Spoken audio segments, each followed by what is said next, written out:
Hey everybody, what's up? Welcome back to another episode of Wild West AI, the podcast about anything and everything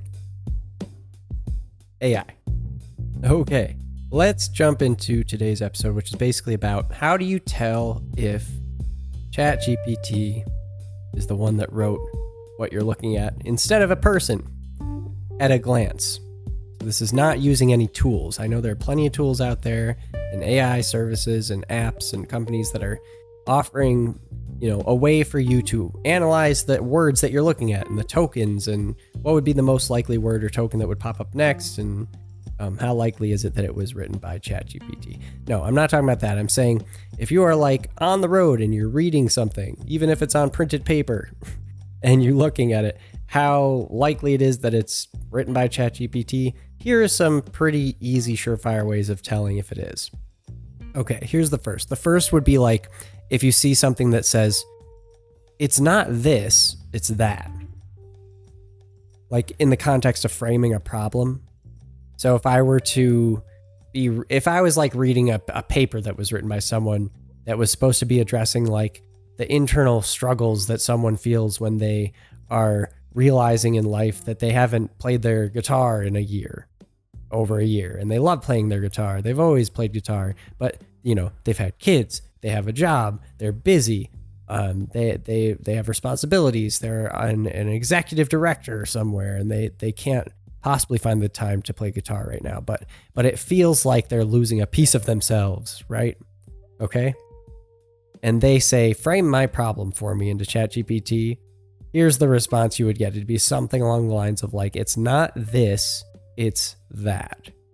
Okay. So it's not that you're being selfish. It's that the world puts pressure on you, blah, blah, blah, blah, blah. Or here's what I'm hearing. You're, overworked, yada, yada, yada. And it's not simply that the guitar is something you enjoy doing. That would be a pastime. It's actually that it's a piece of you, yada, yada, yada. Like there's this sort of like, it's not just this. That would be something else. It's actually this. It's not X, it's Y. That is one of the key things you'll see in a response from ChatGPT, okay?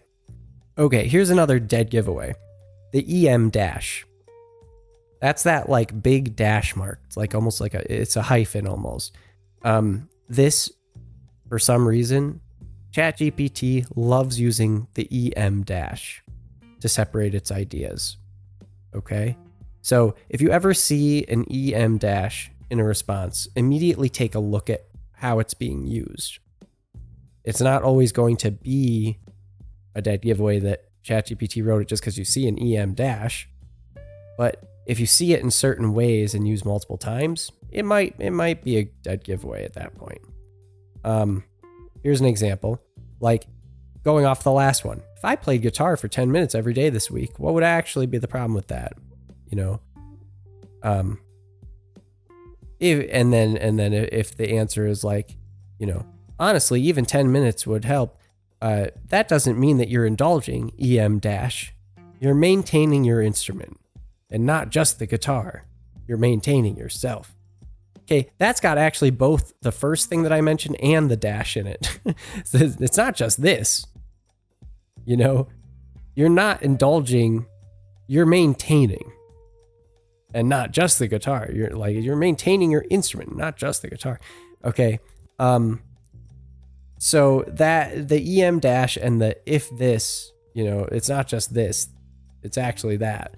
Those two things pop up all the time. Another thing, there's a bunch of words that it uses, ChatGPT uses constantly. And this is especially true when you're trying to make it not be a robot and answer like a robot, but you're trying to have it just cut through the noise, quote unquote, which you'll see it use a lot, cut through the noise. When you're trying to have it like just get straight to the point, that is a dead giveaway as well. If someone has prompted it to get to the point, it will most always say no fluff, quote unquote, no fluff, cut through the noise, get straight to the point, dive right in. Also, it uses the word tapestry in an uncanny way. Like, it's like tapestry seems to really be applicable to every situation to ChatGPT. So if you come across the word tapestry, just think, would a normal person use the word tapestry here? Okay, maybe, but I don't remember ever reading that word, like literally ever, other than off the cover of an album once, until I started using ChatGPT. So there's another dead giveaway. Let's see. Anything else? Diving in. Transcends. It'll use those words a whole lot. Let's see. Any others? Here's the kicker. It'll use that a lot. These are like individually, none of these things just point out I'm a robot, but when you see them pop up over and over and over again, you start developing a pattern in your head as to what ChatGPT's responses look like. And if you hit all of those, you've got like a trifecta or quadfecta or whatever the word would be, where you end up like being, okay, someone's using the word tapestry. It's not X, it's Y. Here's the real kicker. Just throw it out. Like at that point, there's no way. It's definitely ChatGPT. So there you go. There's my 2 cents today. It's not foolproof, but those are some pretty surefire ways of telling this thing has been generated. So there you go. All right. We'll be back real soon, and thank you so much for listening. Take it easy. Talk to you then. Bye-bye.